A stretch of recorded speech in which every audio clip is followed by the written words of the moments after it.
मेरे प्यारे स्टूडेंट्स, मैं आप लोगों को आज एक रेफरेंस, कॉन्टेक्स्ट और एक्सप्लेनेशन के बारे में बात करता हूँ। देखते हैं, आपकी पोएम है जो सामने दिख रही होगी, बुक है कैरेक्टर ऑफ हैप्पी लाइफ, जिसका पहला स्टेंजा है, जिसकी हम आपको एक्सप्लेनेशन, रेफरेंस, कॉन्टेक्स्ट और एक्सप्लेनेशन करके दिखाएंगे और यहाँ पे समझाएंगे भी। तो दी हुई है। सबसे पहले हम बात करते हैं, जब हम किसी स्टेंजा का रेफरेंस, कॉन्टेक्स्ट और एक्सप्लेनेशन करते हैं तो कुछ इस तरीके से करते हैं। पहले हम शुरुआत का ले लेते हैं और फिर डॉट डॉट डॉट और लास्ट का ले लेते हैं, ठीक है। उसके बाद हम एक हेडिंग डालते हैं जिसको रेफरेंस कहते हैं। रेफरेंस को हिंदी में संदर्भ कहते हैं और यहाँ पर हम बताएंगे कि आपको संदर्भ कैसे लिखना है। संदर्भ में हम क्या क्या लिखते हैं? संदर्भ में हम एक तो ये जो हमारी पंक्तियां दी हुई हैं, जो स्टेंजा हमारा दिया हुआ है, ये किस पोयम से लिया गया है और इसके लेखक कौन से हैं, इस बारे में हम बात करते हैं। चलो देखते हैं कि these lines have been quoted from the poem Character of a Happy Life composed by Sir Henry Watt. यानी बताया गया है कि these lines have been quoted from the poem Character of a Happy Life composed by Sir Henry Watt. ये जो पंक्तियां हैं ये कैरेक्टर ऑफ हैप्पी लाइफ नामक कविता से ली गई हैं और इसके जो कंपोज्ड हैं यानी रचयिता हैं सर हेनरी वॉटम जी हैं।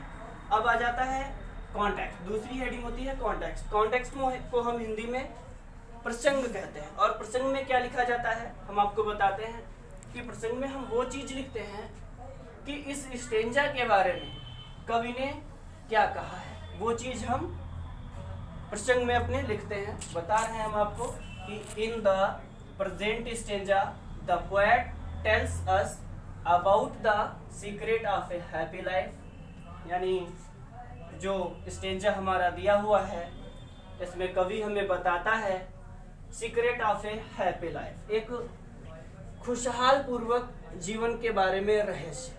ही सेज दैट, वो कहता है कि some of the essential qualities of a happy man are freedom, honesty and truth. यानी एक खुशहाल पूर्वक व्यक्ति के कुछ गुण होते हैं और वो गुण होते हैं उसकी फ्रीडम, स्वतंत्रता, ऑनेस्टी, ईमानदारी एंड ट्रुथ और सच, सत्य।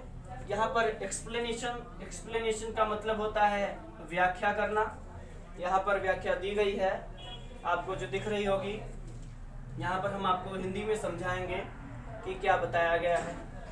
The man who does not have to act as others wish is very happy. यानी जो व्यक्ति दूसरों की इच्छाओं के अनुसार कार्य नहीं करता है वह खुश रहता है। His life is virtues with no ill will for anybody. उसे किसी की आवश्यकता नहीं होती है। ही therefore needs no protection, ना ही उसे किसी की सुरक्षा की आवश्यकता होती है। Truth is his only talent, केवल सच जो होता है वो उसका प्रतिभा होता है और he needs no other talent, इसलिए उसे किसी दूसरी प्रतिभा की आवश्यकता नहीं होती है।